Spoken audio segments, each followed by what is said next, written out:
Добро утро, почитувани слушатели на Радио Лидер. Добре дојдовте во уште едно издание на Утринско еспресо на 98,1 FM. Заедно со мене ово утро некако дан тмуран, ја мамуран. Драган Милосављевиќ. Добро утро, Драган. Само поблиску до микрофонот. Добро утро, Златев. Добро утро на сите слушатели, читатели, гледатели. Добро утро, джезери. Почуваме се утринско. Добро утро, мајстори. Ово утро наш гостин е Зоран Димитровски Жоро, заменик министер за надворешни работи и надворешна трговија, која во надворешната трговија во последните неколку недели е, ако не и месеци, е многу важен компонент за светот. Добро утро. Добро утро, поздрав до вашите слушатели. Вчера американските берзи пораснаа за над 6%. И Dow Johnson, и Standard & Poor's, и Nasdaq, индексот на технолошки компании, откако Доналд Трамп најави дека ќе ги повлече царините за 75 или 80, Драган. Земји, затоа што, како што вели, тие побарале од него да го направи тоа. За нас ќе ги повлече Димитровски? Мислам за сите овие земји кои што беа воведени царини над 10%.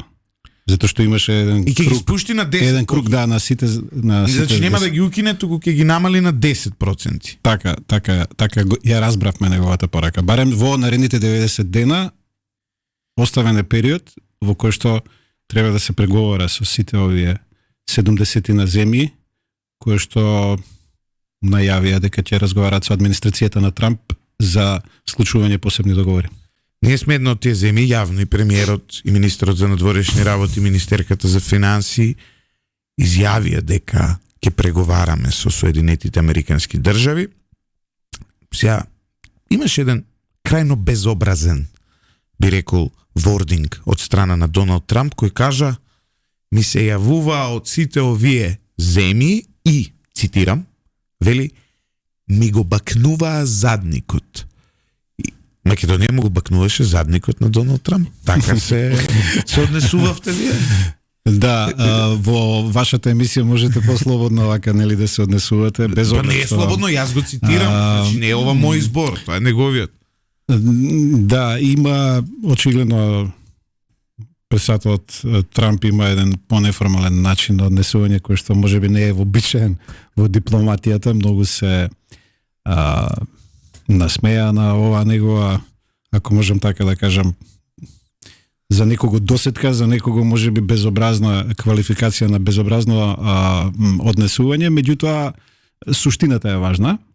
Ние имаме со американската администрација одлична комуникација со администрацијата на Трамп.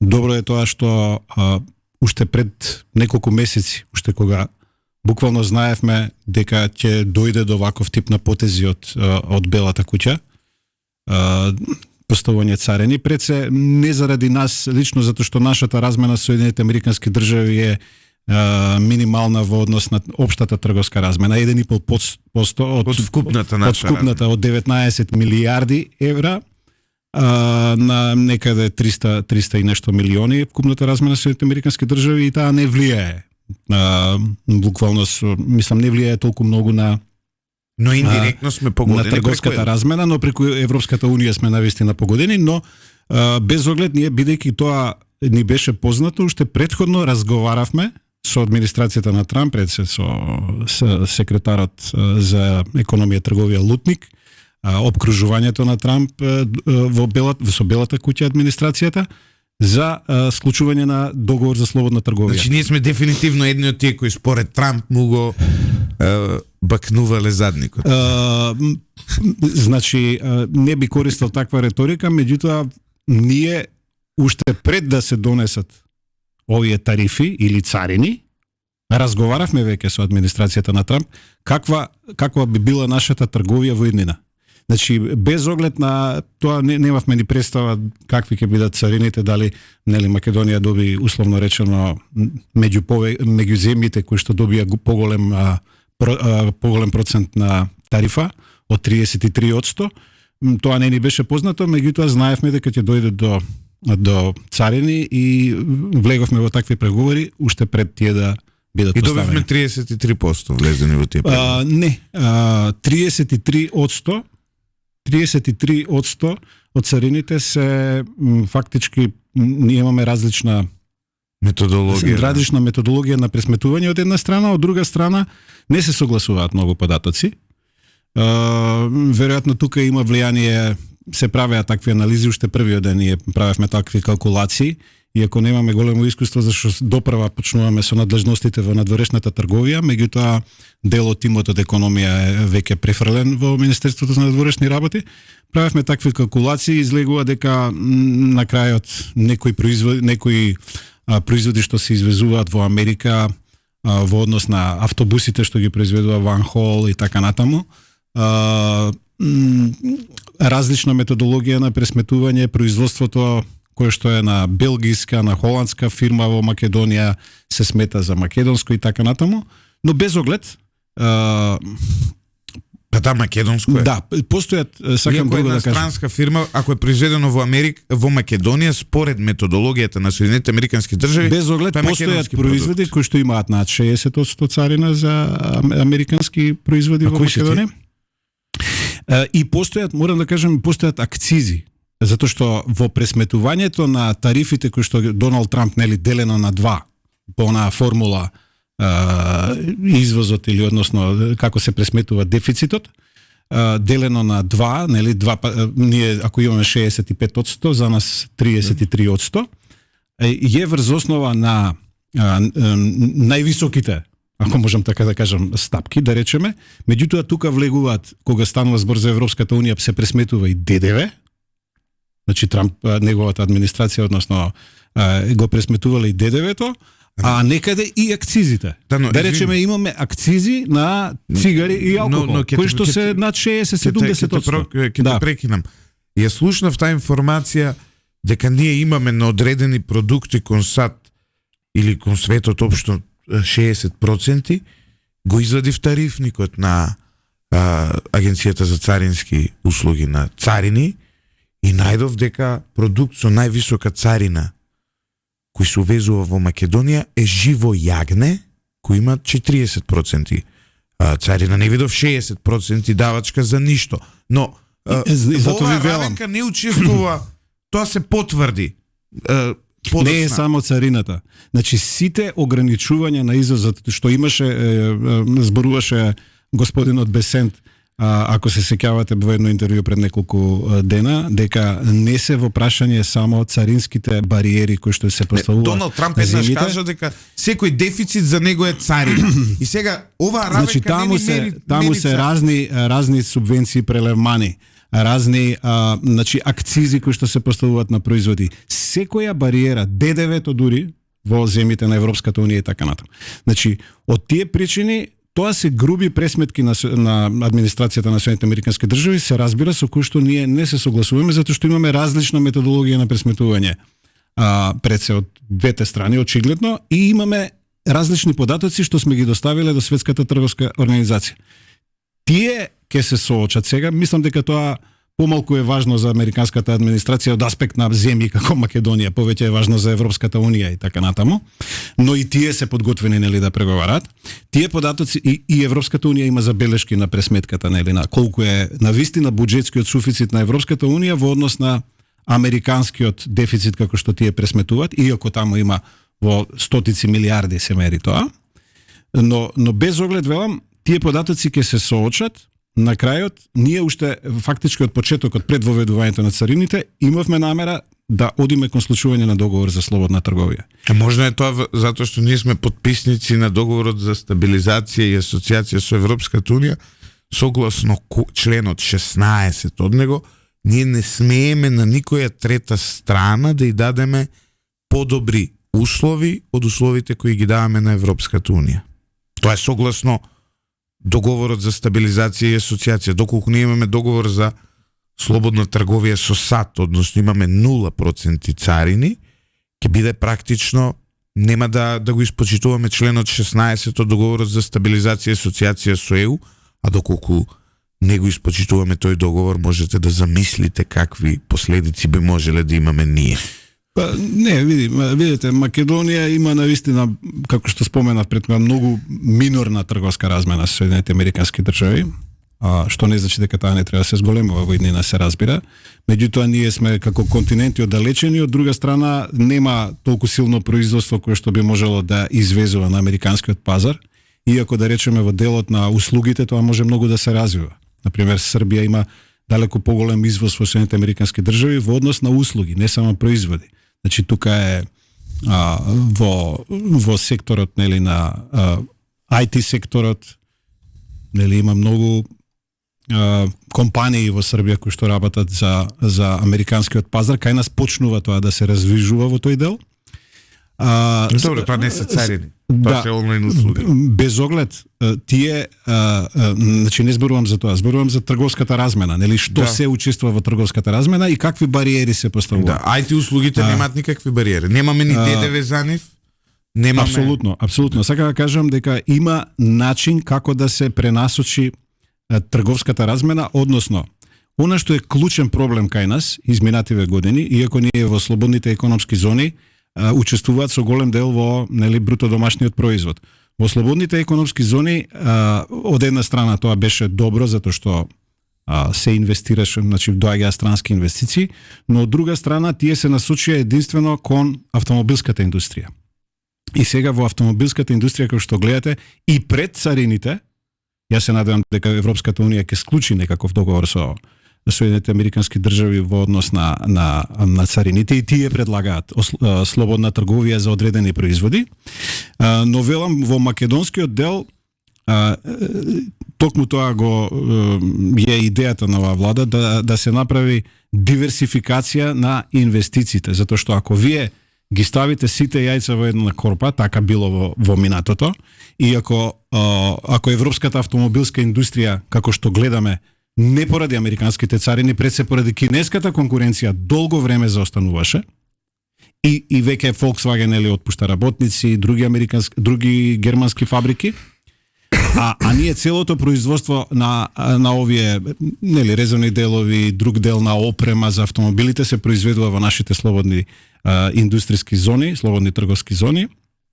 Од тие причини сите инвестиции што доаѓаат понатаму ќе мора да ги насочиме кон други сектори, кон производи кои што се можеби поконкурентни, не подлежат, нели, на таков тип на царини и така натаму. Во секој случај тоа е добра лекција за иднината. Ние, иако оваа влада има една генерална ориентација, нели, идните инвестиции да бидат пред се во енергетскиот сектор, најголемите инвестиции. И тоа ќе следи во следниот период. Се надевам дека тоа не само што нема да најде на бариери, туку ќе прво ќе задоволи Македонија наредниве неколку години во однос на енергетската самодоволност, ќе оствари. Од друга страна ќе овозможи извоз на енергија, која што е секако многу значена. Драган, вчера се состави нова влада во Германија, конечно беше постигнат коалициониот договор. Пред малку, пред емисијава го поминав брзински, ја поминав програмата на новата влада. Една од програмските точки е, цитирам, преполовување на бројот на мигранти од Западен Балкан. Неверојатна информација.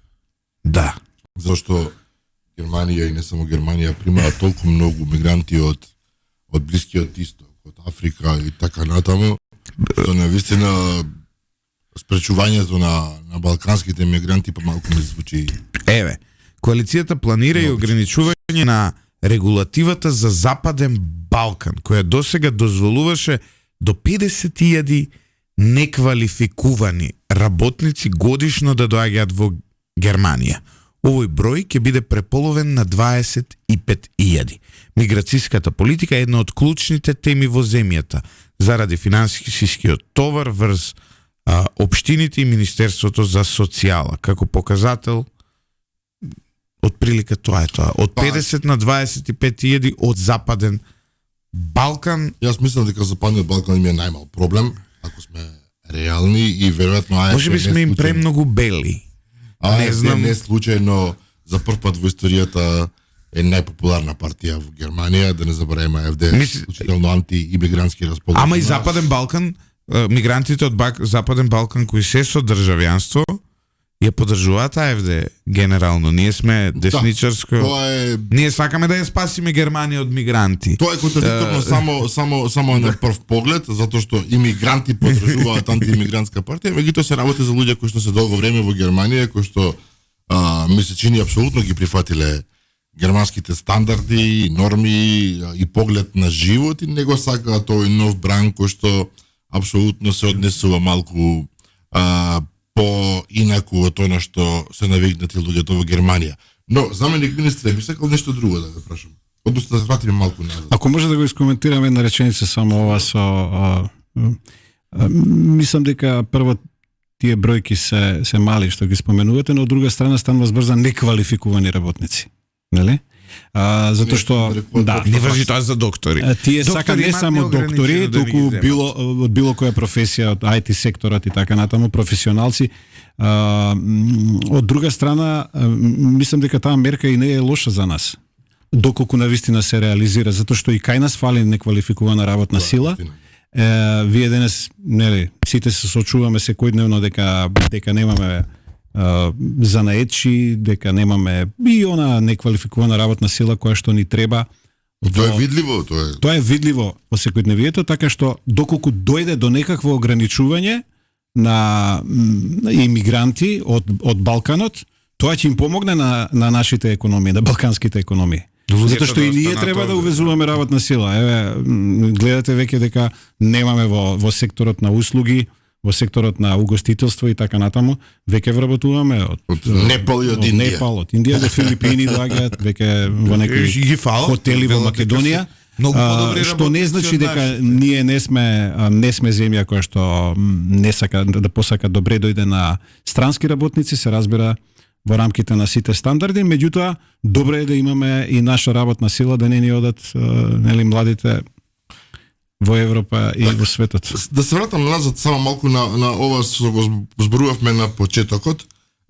Мене ми се допаѓа фактот дека воопшто во владата постоело однапред свесност дека се подготвуваат големи промени во... Никој ќе каже ми се допаѓа ова, прво помислам дали е Сотир Костов на другата страна. Сотир Костов како збори. Да, беше, сега се свртив и сватив дека Сотир беше вчера. Не, ми се допаѓа што некој размислувал и некој однапред се обидувал да пронајде она што ќе следи. Меѓутоа, молам заменик министре, Председателот Трамп носи одлука за тарифи, за царини, после неколку дена тоа радикално се менува, за Кина оди, ми е страв да кажам, вчера вечер беше 125%, можеби за половина час ќе биде 250%, за нас се враќа. Како вие да се организирате и да планирате во толку непредвидлива ситуација кога вие никој жив, јас мислам надвор од кругот на Доналд Трамп може да знае што се неговите следни. Проблемот е што ни најблискиот круг на Доналд Трамп не ги знае неговите чекори и најверојатно ова вчера беше неиздействувано затоа што некој му го, цитирам, бакнувал газот на Доналд Трамп, односно задникот, туку затоа што берзите во Соединетите Американски држави паднаа навистина многу во овој изминат период. Влегуваше и многу олигарси, односно многу мултимилиардери изгубија голем дел од богатството, меѓу кои и самото семејство на Трамп. Имаше реакции од банкари, од сите дека Америка влегува во рецесија. Сега има и една друга димензија, ги читам ја и Economist, Financial Times и така натаму, дали Доналд Трамп можеби намерно ги срушил берзите за да купуваат луѓето околу него и сега да прават пари, нели, на сето тоа. И тоа е многу легитимно прашање, но во Соединетите Американски држави за тоа е предвидено 1,000,000 години затвор. Значи, да не се обидуваме сега ние, нели, да не ми е таква ни позицијата, нели, да анализирам зошто тоа го направила администрацијата на Трамп, иако такви чекори се најавува со месеци уште во предизборието, ако се сеќавате. Но без оглед на тоа, не сакам да правам лакировка дека ние сега во смисла на тоа дека сме биле подготвени и дека оваа влада, значи не е во тоа суштината. Суштината е дека реално ние ќе бидеме погодени воопшто светската трговија и светската економија е погодена и сите аналитичари тоа го кажуваат отворено. Ги видовте реакциите на сите светски фактори, на сите земји, дури и на внатрешните во Соединетите Американски држави. Јас претпоставувам дека администрацијата на Трамп има компас што прави. Тоа го зборуваат и секојдневно. Сега зборувам од интересите на Соединетите Американски држави. Не од интересите на светот, затоа што тие беа многу јасни дека Америка first, нели? Дека тоа е идејата. Но мислам дека на крајот на криштата и глобалната светска економија, доколку доживува сериозни последици, не зборувам сега изолирано за Кина, него зборувам за глобалната светска економија. Кина е само еден од факторите. И тоа нема да биде позитивно на крајот за Соединетите Американски држави. Од тие причини сметам дека потезите што ги презема Белата куќа, администрацијата на Трамп, на крај се со намера да седнат на маса сите страни кои што се инволвирани, нели, главните играчи во светската трговска размена и на крајот на криштата редизајнирање на тоа што значи светски трговски поредок, ако сакате. Нели, имавме слободна трговија, глобализам, во кој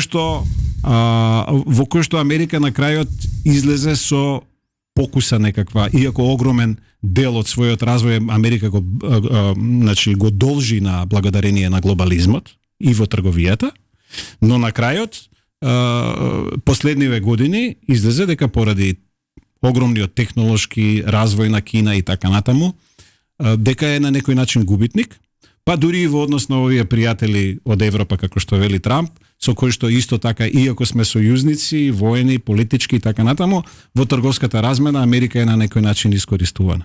Колку тоа на крајот ќе произведе добро за американската економија, јас се надевам, тоа го знае администрацијата на Трамп, што прави за себе си, но во однос на светот, мислам дека последиците во секој случај не се едноставни, нема да бидат мали, ќе има нов некаков условно речено трговски светски поредок. Да не зборуваме за овој другиот дел, подоцна можеме да зборуваме за геополитиката, но Македонија е дел од Европската унија, секако ќе ги сноси последиците, затоа што нашата 46-7% од нашата трговска размена е со Германија. Има цело време една тенденција во Македонија да се во дел од медиумите, аналитичарите, тоа е легитимно. Тие ја ставаат на пиедестал она конкурентност која денес САД ја има со Европската унија и велат дали нашата влада во оваа војна, условно кажано, на САД со Европа ќе застане на америчка страна или на страна на ЕУ кон која претендираме. И тоа е многу важно од неколку аспекти. Прво, од економски аспект, затоа што над 80% од нашата трговска размена е со ЕУ.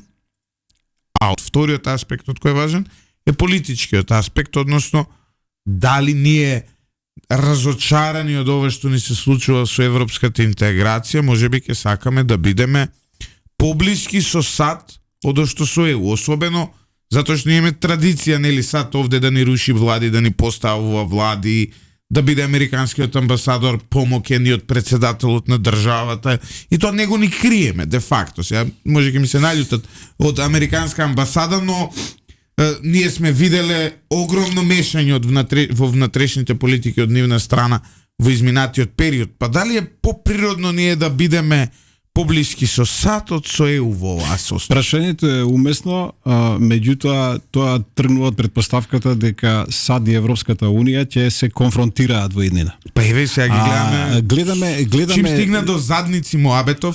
Па не е тоа. Ама знаете што, 75 земји се таму во однос на ова што го велите, меѓутоа Европската унија има далеку помалку земји и пред се настапува унисоно, колку што знам, Европската комисија како една земја настапува во договорот со Соединетите Американски држави, не се обидуваат европските земји секоја поединечно да преговара со САД.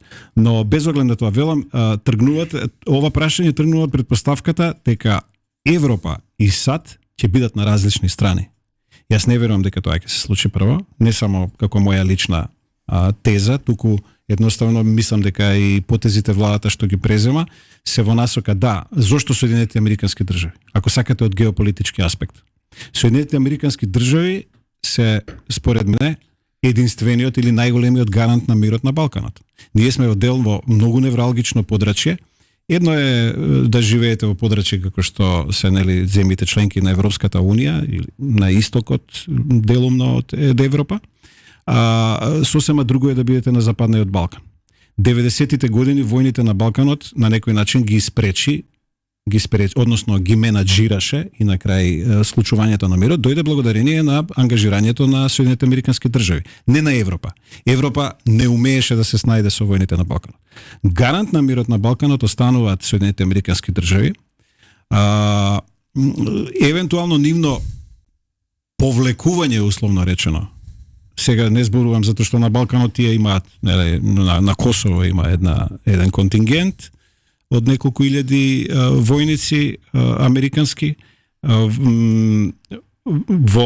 значи нивното повлекување како патрон, некаков политички патрон на балканскиот мир може да има сериозни последици. И ние сметаме дека Европа поради тоа што досега гледаме немаше некоја сериозна политика, гледаме поради војната во Украина, сега условно речено реторички фокусот е и на Западен Балкан во однос на интеграциите, зашто можеме исто така да позборуваме подоцна, дека сега Европа се сеќава и пронаоѓа дека треба да биде важна за Балканот. Но нашата интенција е, нели, остануваме стратешкиот интерес на Република Македонија е да биде членка на Европската унија, меѓутоа во исто време да биде и да ја задржи, односно да ја унади својата соработка со нашиот стратешки партнер Соединетите Американски држави на сите полини. И на економско, дали ќе дојде до конфликт во она што го зборувате на почетокот со договор за стабилизација и асоциација, ние ќе разговараме и со двете страни и ќе го направиме тоа што е најдобро за Македонија. И да ја унапредиме, затоа што мислам дека се додека Македонија не е членка на Европската унија, ние имаме и слободни економски зони, што исто така не се според стандардите на Европската унија. Значи, се додека не сме членка на Европската унија, можеме да имаме различни економски аранжмани и трговски со сите, па и со Соединетите Американски држави. Мислам дека И европските берзи, Драган, растат ова утро, пред да преминеш на твоето прашање, само што ова, следејќи ги тенденциите од вчера во Соединетите Американски држави, дека кога по одлуката да се укинат, односно да се намалат царините за 10%, на само 10% да се ограничат, американските берзи експлодираат. Денес таква експлозија ова утро во овие моменти се случува на европските берзи. Гледате дека слободната трговија им одговара буквално на сите. Сите прават пари кога има отворена трговија, слободна трговија. Кога нема, тогаш настапува сиромаштијата. Јас искрено немам појма како се прават пари, се уште го учам тоа на 45 години, до сега да знае, веројатно ќе заработев нешто повеќе. Па може и помалку те боли глава, Драган. Апсолутно, од тоа што не си научил како се прават пари. Сакам да го прашам заменик министерот, бидејќи зборував за онаа непредвидливост, ако во економскиот дел непредвидливоста е јасна, истото можеме да го очекуваме и исто така веќе е видливо и во другите компоненти на ова американска администрација. Вие имате ситуација апропо војната во Украина, вие да го следите Трамп што се изјавува околу процесот на наметнување на примирие, воопшто вие не можете да пофатите што всушност сака да постигне. Нормално целта е јасна. Меѓутоа начинот на кој што тоа се прави, договор за минералите. Сега не е доволен договорот за минералите. За русите ќе добиете санкции. Нема да добиете санкции. Ајде ќе преговараме, ама ние сега ќе ви правиме ова. Во таков непредвидлив контекст, колку и како може мала земја како нашата да се снајде, да се заштити, дали е добра тактиката која што ја заговараат некој скри се и да те нема по можност некое време, да не те забележат големите, или треба да се обидуваме упорно да играме некоја проактивна улога? Малите земји, според мене, апсолутно не можат да се скријат, затоа што ниту се самодоволни, ниту пак можат, нели, да опстанат во една таква геополитичка, ако можам да кажам, превирање геополитичко или геополитичка конфузија, која што на крај треба да произлезе со, условно речено, некаков нов светски поредок. И тоа е суштината, затоа што ние живеевме последниве 50 на години или 70 после Втората светска војна, а особено по периодот на распадот на Советскиот сојуз, во време на некаков пакс американа, нели? Каде што Соединените американски држави беа условно речено гарант на мирот во светот, односно се појавува со како светски полицаец, знаеме да кажеме, нели, од аналитички аспект ако говориме. И таа политика, гледаме дека администрацијата на Трамп, уште и претходната администрација негова, ова особено, која што се чувствува очигледно посилна, сака да направи промена во тој така наречен светски поредок на Америка да се меша на секаде во светот. И многу малку тоа гледам се користи, меѓутоа некои аналитичари го забележуваат дека тоа е враќање на Соединетите американски држави во една политика која што е од 19-тиот век. Хенри Кисинџер има во својата семинална книга Дипломаси, пишувана за тоа дека светот на некој начин треба да се врати на таа Монроова доктрина во контекст на влијанието на сферите на големите светски сили и дека само на тој начин мирот може да биде обезбеден. Господинот Кисинџер во тоа време, ако се сеќавате, беше еден од оние, нели, кој што ги воспостави односите со Кина, која што Соединените американски држави значи призна една Кина и така натаму ги воспостави односите, трговските односи, економските, политичките и така натаму. Тоа истото денес, барем аналитичарите така, оние што ја разбират светската геополитика, велат дека сака да го направи и Трамп.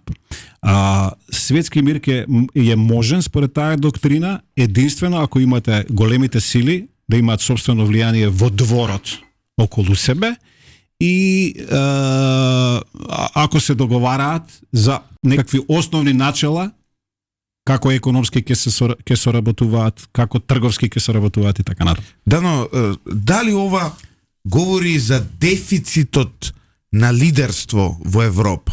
Замислете да имаше ваква изјава за бакнување на задникот во комплот кога со Европа би владееле лидери како Черчил, Де Гол, Аденауер, Тито и така натаму, како тие би реагирале на ваква изјава. Знаете, ова е многу ова е важен феномен и од делот на политичка култура и од делот на достоинство.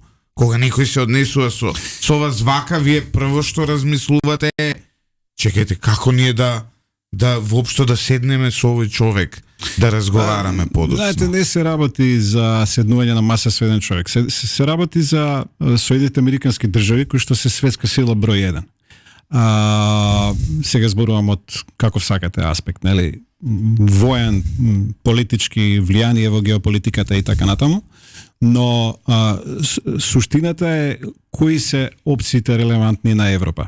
Ние видовме дека пораките од администрацијата на Трамп и воопшто, нели, од Соединените американски држави се дека престанува времето на обезбедување на директна воена заштита на Европа во смисла на не се говори за нуклеарниот чадор, тој се уште останува, нели? Меѓутоа дека Европа конечно мора да се грижи сама за својата безбедност и дека парите што Европа ги вложуваше сите овие 50 на 70 години после Втората светска војна беа во, нели, социјалната заштита, во стандардот на граѓаните и навистина Европа изгради еден модел на економски стандарди кој што е невиден во светот. Убав живот, објективно. Убав живот. И дека на крајот на криштата сега Европа станува свесна дека мора да вложува во одбраната и безбедноста, но проблемот е тука друг. Дали тој концепт Европа на вртење кон себе и вложување во одбраната може на кус срок да се оствари. Апсолутно не може. Прво погледнете ги бројките.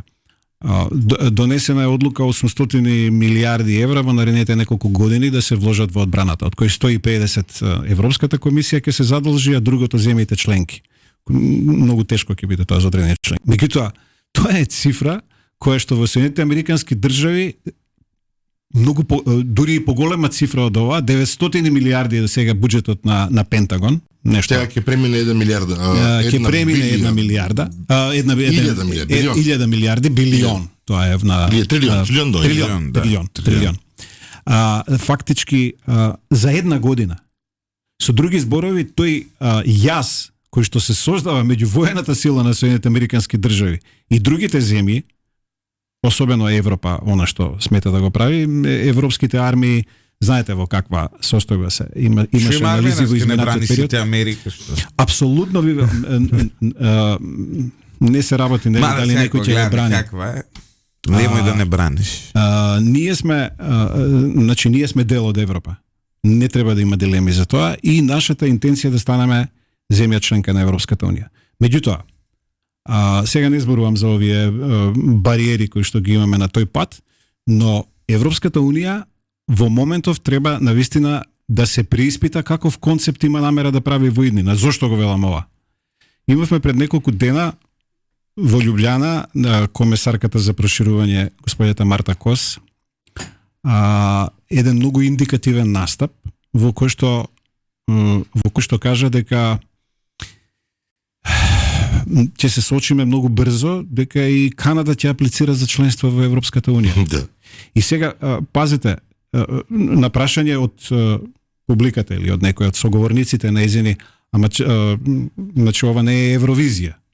Нели, не е Евросонг и сега Канада да стане членка на Европската унија, меѓутоа сериозно се размислува во европски кругови дека проширувањето на Европската унија не треба да има врска само со оној договорот основниот од Лисабон ли беше, каде што нели вие мора да бидете на територија на Европа за да бидете дел од Европската унија. И дека некои земји кои што се на маргините на работа, да речеме, не знам, Азербејџан или некои кои што се во Азија. Идеја не е само територија. И дека идејата е ова, дека вредностите се важни, ако се важни вредностите, со други зборови, на некој начин овие што критизерите велат либерално глобалистичките вредности, некои велат навистина вредностите како што се човекови права, демократија, слободен пазар и така натаму, тие механизми дека можат во Европската унија да аплицират и земји не само како Канада, туку Австралија, Нов Зеланд, Јужна Кореја, Јапонија. Што малку е. Сега, нели, карикираме на крајот, меѓутоа, ако вие сериозно споменете од позиција на еврокомесар дека Канада може да аплицира во Европската, значи тоа е веќе Евроатлантски сојуз. Која што е 2 пати поголема по територија или 3 пати од Европа цела. Тоа е без оглед. Меѓутоа сакам да кажам, не полу 80%. Европа е во потрага по концептот и политички затоа што е Европската унија. Почна нели како заедница на челик, економска заедница. Потоа се претвори нели во политички сојуз, па еврото и така натаму обединувањето. На крајот, што значи коалиција, што значи евентуалното проширување со Канада? Значи градење не само на сојуз на вредности, туку пред се воен сојуз, воено-политички сојуз, затоа што тоа е траекторијата по која се движи Европа. Повели. Но кои се шансите тоа сад да го дозволат? Благодарам за сега, одиме со една кратка пауза за реклами. Па до 30-40 минути збориме. Одиме со една кратка пауза за реклами, почитувани слушатели, може и добро и Америка да се приклучи на Европската унија. Тогаш ќе изгледаат многу понормално некои работи кои сега вака која ги гледаме од страна ние кои верувавме дека во светот постои некаков поредок, некаков стандард на однесување, некаква етика. Сега кога гледаме што се случува, сме зачудени и гледаме каде да се скриеме. Паќаме назад во студиото на Радио Лидер. Последните ексклузивни информации кои стигнаа до нашата редакција се дека Трамп во моментов спие во Марилаго и се уште нема сменето одлуки за никакви царини. Не знаеме што ќе се случи кога ќе се разбуди и Во тоа не Флорида- прави исто како цел свет што не знаеме, Драган. Во Флорида е сега 3,5, да, веројатно е дека спие човекот. Најверојатно имаш на пример Груевски не спиеше во 3,5, комуницираше со блиските соработници токму во тоа време, но американците немаат такво ниво на лидер се уште, мислам. Особено пошто се во години повеќе и едниот и другиот и претходниот. Старомодни се со навиките, мислам дека постари луѓе порано си легнуваат и тоа го намалува и просторот на добивање идеи за нови царини, временскиот Значи да простор. повториме, утринава разговараме, упорно ми доаѓа вечерва да кажам. Утринава разговараме со заменик министерот за надворешни работи и надворешна трговија Зоран Димитровски. Заменик министре, рековте дека Соединетите американски држави на некој начин де факто го признаваат мултиполарниот свет.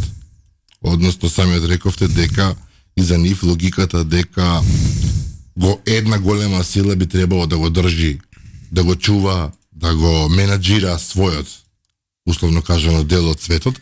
Ако е тоа така, верувам дека ќе биде така, повторно се наоѓаме во една специфична ситуација. Нашиот дел од светот е Европа, меѓутоа Европската унија во овој момент не ја покажува неопходната сила за да биде таков вид на играч. И сега, особено бидејќи знаеме каков е Балканот, се поставува прашање која е таа сила што ќе го менаџира овој регион. Дали САД ќе мора да останат тука, дали Европа ќе мора да изнајде начин, дали ќе им се препушти на некои локални ќе употребев силеџи на локални ликови, на можеби на Турција, која што има своји амбиции, на Русија, што во овој момент не верувам дека е реално, меѓутоа никога човек не знае. Така, многу е важно да кажам, се ова не се стави на владата, ова се мои размислувања и идеи кои што и тези евентуално кои што ќе ги кажам. Меѓутоа многу е важно во овој контекст на мултиполарен свет да се знае дека Соединетите американски држави, да речеме, нема да се повлечат на никој начин од Блискиот исток. Тоа останува подрече кој што е многу важно за Соединетите американски држави. Да речеме, на Блискиот исток е Израел, пред се не само нивни стратешки партнер, туку еден, значи клучна земја со која што соработуваат и во која што продолжуваат да инвестираат и воено и со воена помош и со поддршка. Иран останува една од земјите која што е закана за мирот на Блискиот исток и мислам дека Соединетите американски држави таа политика кон Иран и кон политика така на одвраќање на евентуално затоа што Иран се уште нема од својата доктрина извадено дека Израел треба да постои, да не постои како држава. Кина се разбира на некој начин конфронтација со Кина, но и обид за гледате, сега Соединетите американски држави влегуваат во разговори со Иран за нивната нуклеарна програма. Ако тоа не излезе на крајот на добар пат, можна е и војна, нели денеска читаме анализи дека Израел би ја предводел војната на Соединетите американски држави во Иран. Но сакам да кажам, Соединетите американски држави нема да се повлечат од ним важните места каде што она што велите вие дека Европската унија не може, не само што Европската унија не може веднаш безбедносно да одговори на за континентот, туку затоа што без учеството на Соединетите американски држави во одредени невралгични точки едноставно не може да има мир. Мислам дека истото се однесува и на Балканот и дека се свесни Соединетите американски држави за тоа и дека без нивниот ангажман на Балканот, ако ништо друго, барем како еден чадор, на крајот на криштата Соединетите американски држави не се откажуваат од НАТО. Нема да има такво откажување, како што некој се надева, веројатно ќе има помало учество на американски војници во Европа, поголеми средства издвојуваат за одбрана европските земји, но нема Соединетите американски држави да и го препуштат НАТО на Европа. Во однос на Македонија, во овој контекст, велам безбедносно, ние сме членка за НАТО. Гледаме дека во соседството се прават одредени воени сојузи на соработка. Точно така. Што е многу индикативно. Дури многумина почна да прозиваат и Македонија. Зошто не е дел од зошто не сте дел од сојузот помеѓу Косово, Албанија и Хрватска? па утре не знам ќе се приклучила таму Бугарија и така натаму. Србија и Унгарија прават. Србија и Унгарија направија свој воен сојуз, тие ги крстат нели сојуз за безбедносна соработка, дека не се тоа воени сојузи насочени за конфронтација, но гледаме таков тип на сојузување од членки на НАТО со не членки на НАТО. Без оглед од која страна, говори дека овие земји очигледно не се чувствуваат комотно во сојузите во кои се. Пред се зборувам за НАТО земјите. Што е ако сме, страшно. што е малку навистина индикативно. Од друга страна, гледаме дека постојат некакви очигледно намери за историски соперништва некакви да излегуваат на површина. Мислам дека Македонија не треба да биде членка на ниту еден ваков тип на адхок сојуз. Ние сме членка на НАТО. НАТО се под лидерство на Соединетите Американски држави, знаеме, се уште under the leadership of the United States. Така што сметаме дека како земја членка на НАТО, пред се поради својот меѓуетничка содржина која што има на некој начин државата, односно мултиетничка држава, мултиетничко општество, сметаме дека тоа е единствената некаква гаранција за идната безбедност на Македонија. Во однос на евроинтегрирањето, имавме пред неколку дена повторно една изјава на госпоѓата Марта Кос, меѓутоа и имавме и писмо на неколку држави од Балтикот и некои западноевропски држави за евроинтеграцијата на Украина. И во тоа писмо и во изјавата на Марта Кос, меѓу другото се инсистира дека Европската унија мора да направи нешто да го смени начинот на прием на земјите членки, затоа што во однос на Украина пред се, затоа што има спротивставување на Унгарија отворено, и дека билатералните прашања не треба да представуваат пречка за прием на земјите на новите кандидати во членство на Европската унија. И тоа беше малку вака отрезнувачки, ако е така, ако и во писмото кој што го испратија до Европската комисија овие 6 земји членки, некои од Балтикот, некои западноевропски, и во изјавата на Марта Коси, во изјави на други општественици од Брисел, односно политички фигури од Брисел, се говори токму тоа, дека Европската унија мора да го смени концептот на билатерални пречки, дека или консензус -1, а билатералните прашања да се решаваат со добра волја, со политички диалог меѓу страните. Да, но ние веќе имаме почнато преговори. Да, мислам тоа, ако се шегуваме, да, ако се шегуваме имаме почнато. Со други зборови, се сликава авионот. Тоа со добрата волја, господин Димитровски баш и не, сакам да кажам друго, дека ако е навистина фокусот на Украина, ние гледаме дека главниот фокус на Западна Европа е кон Украина. И дека ако Украина не може да стане земја членка на НАТО, во секој случај ќе се инсистира Украина да стане земја членка на Европската унија. Тоа ќе не повлече напред и нас. Ако Европската унија има навистина намера да го интегрира Западниот Балкан, и ако е security issue, ако е безбедносно прашање, затоа што се повторува во Брисел постојано дека интеграцијата и проширувањето на Европа станува безбедносно прашање par excellence. На кој начин безбедносно може да придонесат мали земји за гаранција на безбедноста на Европа? Очигледно не. Со други зборови, Европа е свесна дека за неа е важно да го обеди да се прошири. Од безбедносен аспект за неа е важно. Не за овие земји за гаранција на нивната безбедност, затоа што нашата безбедност е гарантирана од НАТО. На некој начин, нели?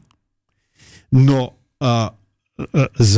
и не поради тоа што ние сметаме дека со нашата интеграција во Европа ќе се зголеми нашиот животен стандард, ќе живееме во. Вие го зборувате со други сега? Да. Извини, сега ќе ве прекинам.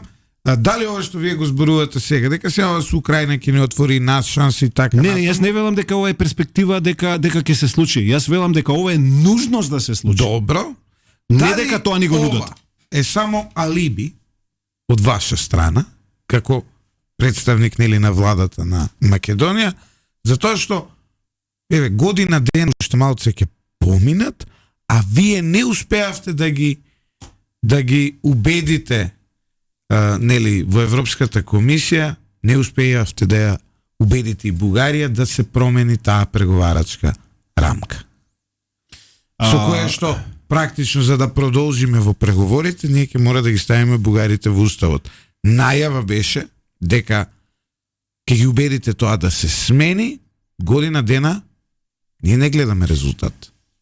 Знаете што, ние не говориме за тоа дека во Македонија никош не е било проблем да човековите права на било која етничка група, па меѓу другото и на бугарите, да бидат почитувани и во таа смисла тие да станат дел и од уставот и од преамбулата, нели? Дека тоа не е никаква пречка, дека пречка е целиот пакет. Значи ние го говориме, ние го говориме тоа често. Ако нашите евроинтеграција зависи од работата на од резултатите на работата на историската комисија, ние нема да станеме земја членка на ЕУ во наредните 40 години. Затоа што знаеме, ние убедивме најголем дел од земјите членки дека нашето евроинтегрирање, барем тоа го велат во разговорите со нас, дека не, вашето евроинтегрирање нема да зависи од резултатите на работата на историската комисија, затоа што тоа е суштината. Суштината е во промена на се она што значи историски континуитет на македонскиот идентитет. Ако тоа се бара од нас и во тоа наше објаснување сите овие изминати 7-8 месеци, бевме многу резолутни и јасни и европските официјални личности тоа го потврдуваат. Единствено во што се разликуваме е во што ние бараме гаранции дека тоа нема да се случи, а тие интимно, не само интимно, понекогаш и полујавно и јавно, ни велат не, ние нема да дозволиме вашето евроинтегрирање да зависи понатаму од пречки од идентитетски карактер. Но вие мора да го преземете овој чекор. Ние токму тоа го бараме. Ја бараме гаранцијата дека тоа навистина нема да се случи. Тие велат дека гаранција никој не може да ви даде, но топката секогаш ќе биде на бугарска страна и дека Бугарија нема да дозволиме Бугарија да ве уценува за идентитетски прашања. Тоа е разликата која има. Вие цитирам програмата на новата германска влада поврзана токму со евроинтеграциите. Био ексклузивно утро, вчера ја составија владата и програмата, ние ексклузивно еден ден предходно следно нели ја имаме преведена на македонски јазик. Тоа значи дека сме добар медиум. Новата влада на Германија е за фазна интеграција, односно проширување сектор по сектор. Изменетата глобална ситуација бара понатамошен развој на процесот на пристапување во ЕУ, стои во програмата. Заснован на перформанси и диференциран пристап, има за цел подобро да го награди индивидуалниот напредок постигнат од земјите кандидати во приближувањето кон европските стандарди. Во исто време, ЕУ мора да стане способна за проширување преку своите внатрешни институционални реформи. Ние се залагаме за чекор по чекор пристап кон интеграцијата за земјите кандидати. Ние сме за постепено вклучување во програмите и политиките на ЕУ, доделување статус на наблюдувач во Европскиот парламент и Советот на ЕУ и придружно членство во одредени области, како што се ЗНБП и ЗБПР. Заедничката надворешна безбедносна политика. Без право на глас. Важниот пристап во ЕУ на 6 земји од Западен Балкан, Украина и Република Молдавија е во нивен заеднички интерес. Овој проект ќе биде помаган преку Берлинскиот процес, затоа што мораме да им помогнеме на земјите од Западен Балкан. Ова значи дека ние ќе бидеме прво неполноправена членка на ЕУ и ќе се стремиме демек да станеме потоа полноправна. Тука Република Македонија нема начин како да влијае врз институционалниот дизајн, како ќе одлучи Европската Унија да ги интегрира овие земји од Западен Балкан. Значи тоа е сепак нивно правило, иако ние на крајот нели ќе мора да го прифатиме тоа што ќе ни се понуди со други зборови, а зборувам за сите земји од Западен Балкан, но исто така мораме да нагласиме дека ние сакаме да станеме нашата намера, идеја е да бидеме полноправни членки на Европската Унија. Дали тоа ќе биде фазно? Веројатно тоа е еден од начините да се избегнат значи во целиот тој институционален дизајн на приемот ќе мора да се менуваат некакви договори или да се наоѓаат дупки, некакви loopholes во смисла на тоа дали ќе се почитуваат сите оние стандарди во процесот на проширувањето, правата на вето кога да се користи. Има сега многу разговори во Брисел токму околу тоа. Да ги почнат земјите членки, земјите кандидати преговори. Ако ние влеземе као неполноправна членка да. на ЕУ, дали тоа ќе значи дека ја као неполноправен европеец ќе можам без виза у Британија да идам затоа што ме откорна од пари зимање, многу им се скапи. Британија не е земја членка на ЕУ, ама така добра, што ама за ЕУ е без визи се оди во Британија. Мене само за виза ме интересира. Да, многу себично и многу лукративно, се шегувам. Меѓутоа секој сега со своето. Меѓутоа суштината е во тоа дека и дали ќе биде и понатаму плава карта потребна за да работиме во ЕУ или ќе можеме како сите други европејци. Фактот дека во Европа ќе почне да почнува да преовладува размислувањето дека овие земји од Западен Балкан, Украина, Молдавија, ќе видиме дали уште некој Ерменија се споменува, Грузија има поинакво раководство сега, меѓутоа сите овие земји, ако Европа навистина има намера да ги обедини, гледаме реториката дека е таква, но потезите ќе видиме какви ќе следат, и тогаш навистина ќе мора да преземе сериозен ангажман да го промени тој институционален дизајн на придружување, настанување полноправни членки, низ еден процес. Се споменува различни концепти, нели, прво во заедничкиот пазар и така натаму, но ние како држава Македонија има сега една основна пречка, нели, за да ги почне преговорите. И таа пречка може и мора да се надмине единствено со различно толкување, затоа што вела дека преговарачката рамка е непроменлива, нели, тоа постојано ни го кажуваат. Тогаш има начин како да се толкуваат различни одредби во таа преговарачка рамка, односно во целиот тој пакет на документи што го усвоивме со Бугарија, протоколите и така натаму, што се има влијание врз отварањето на нашите преговори, уставните измени. Значи, ние излегуваме постојано и со различни предлози.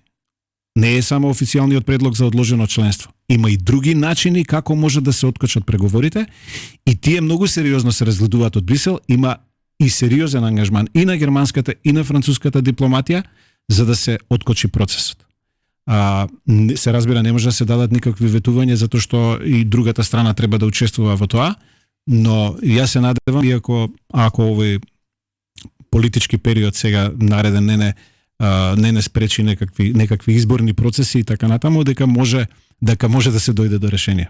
Ова сме кај визите, Липчо малку на шега ги спомна, меѓутоа реално уште Бојар Османи во своите светли моменти најави обид да се либерализира визниот режим со САД. Нешто се зборуваше и за со Канада. Колку се овие Ша нели еве другари се? Не, тоа може. Има плюс уште една работа. Нас многу ни се забележува тоа, нели сте другари со ова, ништо не добивате царини така. Значи има нешто што каде што важи таа приказна, дали сте блиски, дали сте другари, дали имате начин на комуникација, има некои области каде што тоа не може да важи. Затоа што станува збор за бројки. Ние таму има усвоена пракса и тоа се нивни правила дека ако сте земја која што има одреден број процент на азиланти, луѓе кои бараат азил, вие едноставно не можете да преминете во делот на либерализација на визниот режим. Значи тоа се мери врз основа на барањата за не барајте азил, за азил. Не, зборувам за граѓани на Македонија кои што одат во Соединетите Американски држави и бараат азил. И се додека таа бројка е висока, според нивните стандарди во процент на жители на државата и така натаму, дека тоа не може да се промени. Имаше еден период тенденција на намалување, сега не сум ги видел последните податоци, меѓутоа во секој случај, бидејќи нашите повеќе бегаат сега во Европа, зборувам и за македонци и за албанци, но во секој случај таа бројка се уште е висока. И ние додека тоа него на некој начин не се намали, тој број, сега ќе видиме, можеби Америка нема да биде веќе атрактивна за некои наши азиланти со оглед на тоа дека човековите права во однос на миграција и така натаму. Британија ме интересира, многу Во Британија никогаш нема да ги стигнат визите. А Британија исто така има политика кон трети земји. Единствено ради цената на тие визи што ги имаат они, сум размислувал да земам бугарски пасош, ама се повлеков сепак. Ние сме кај мене патриотизмот преовладуваше. Значи визи дури за дипломатски пасоши нели се потребни и за Британија и за Соединените американски држави, и тоа ја отежнува и нашата комуникација, бидејќи визи не се издаваат британски во Скопје. Не, лесно е. Не, лесно е, меѓутоа мора да ги испратите пасошите по има брза ДХЛ и така натаму. Сакам да кажам, чини постапката, ние се обидуваме за дипломатски, за службени пасоши тоа да го направиме, ќе видиме во комуникацијата во наредниот период, меѓутоа многу се строги тие правила и во Британија и во Соединените американски држави. Може ќе ни дадат? Да, стварно ние новинари сме, ние на служба сме. Тоа треба да го разгледате преку Сдруженијето на новинари, да побарате така. Ние одидеме се да говори за евентуално меѓутоа тоа кога одите нели на службени патувања.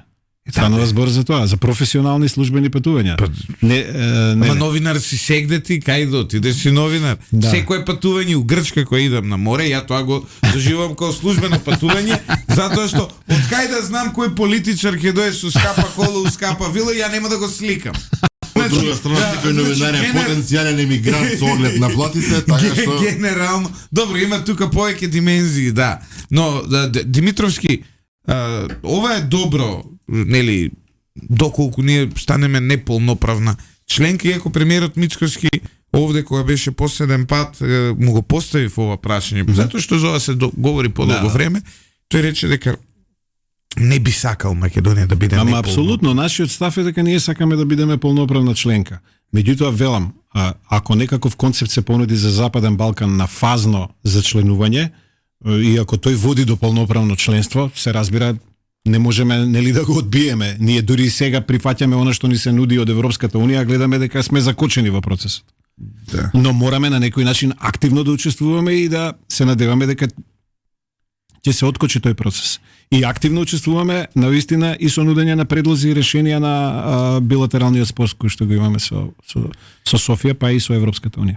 Со Софија има некои позитивни работи. Гледаме дека претседателката Гордана Силјановска-Давкова има интензивни односи со воспоставено нели на комуникација со нејзиниот бугарски колега Румен Радев, од театри, изложби, шетање заеднички и така натаму. Навистина имаме опера во последниот период, особено после несреќата во Кочани, каде што мораме да се заблагодариме на помошта што ни ја пружи бугарската страна во однос на пациентите кои што се таму згрижени, на брзата реакција, навистина голема покажа солидарност како најблиски соседи. Се разбира, тука се и другите земји, нели Грција, Србија и така натаму, сите европски земји од европскиот механизам кој го покренавме, но позитивно ни изненади Бугарија, но мораме да го нагласиме тоа, и тоа се цени исто така и во Европа како еден начин на сближување. Од друга страна, точно е дека претседателката има позасилена, ако може така да се каже, комуникација со претседателот Радев. Последната средба беше навистина и долга и добра, и она што се нашите информации дека почна така лошо со знамето, било не било вака, било така. Дека разговорот бил суштински содржаен и сеопфатен, дека не било тоа само куртоазно за благодарување за помошта и така натаму.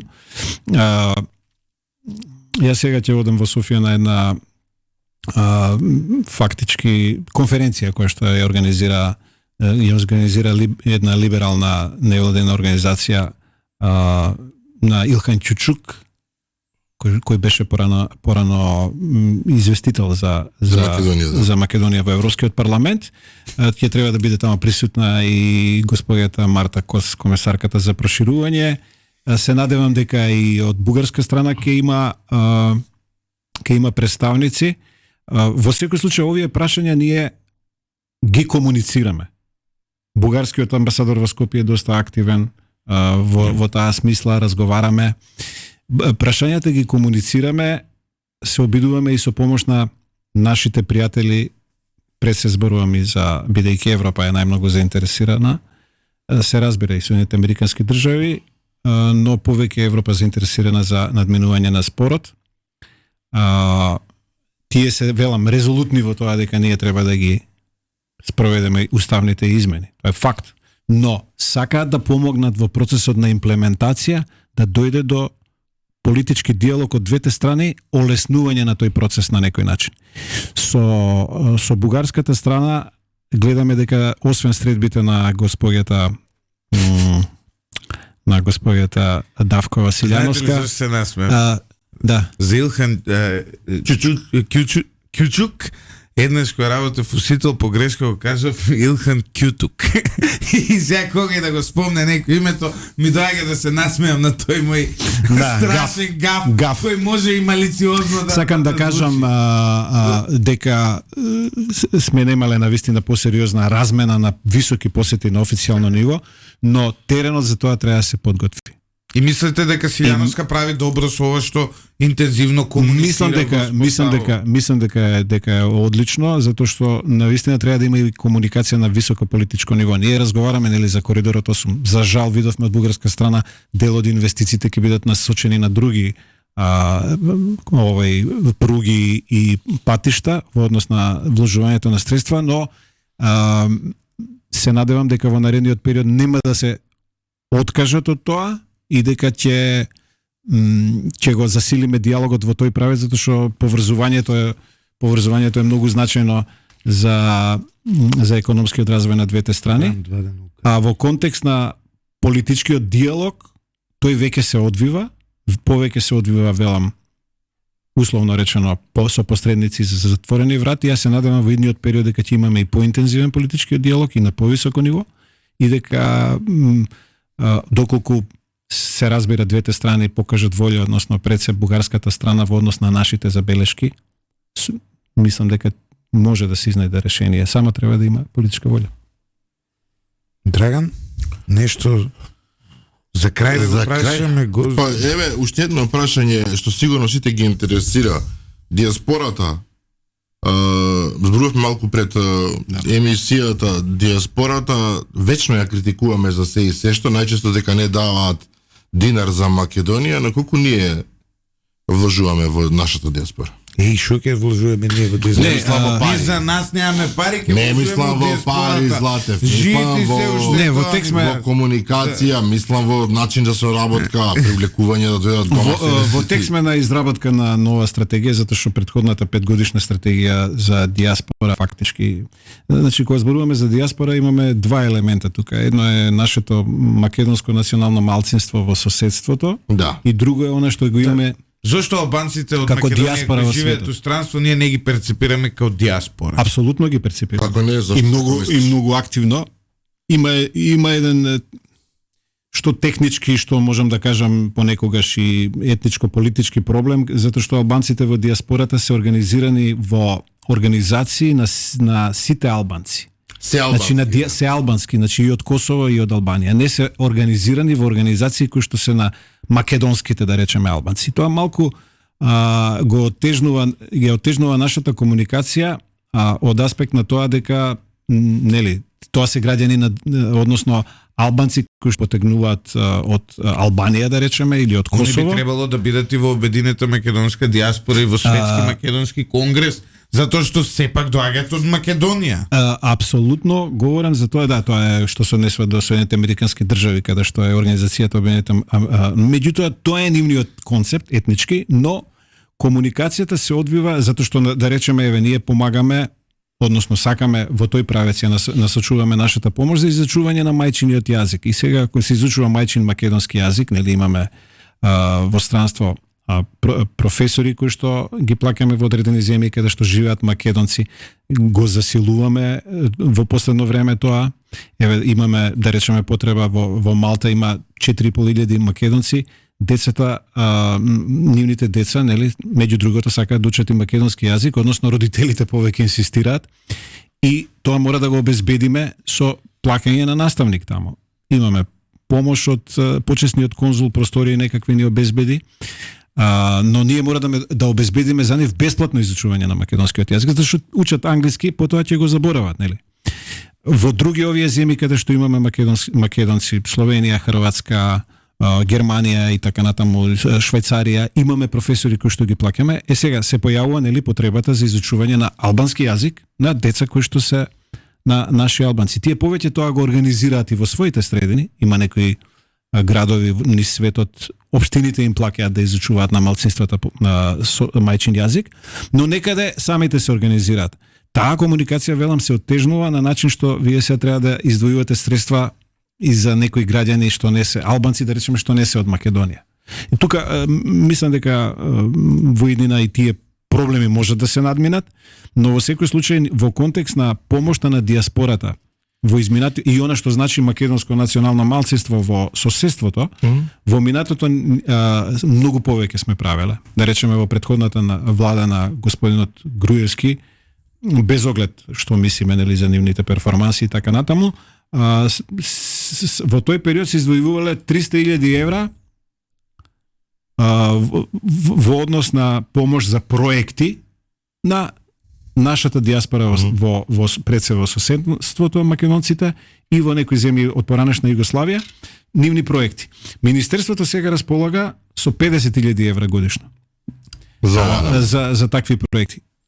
За идниот буџет се договараме таа бројка да се зголеми на 150.000 евра и навистина ние знаеме каква е состојбата на македонците кои живеат во Албанија, во Грција, да не зборуваме во Бугарија и така натаму, тама има непризнати организации, но во секој случај со овие средства ние сакаме и не само со средства, туку со една позасилена и стратегија за диаспората.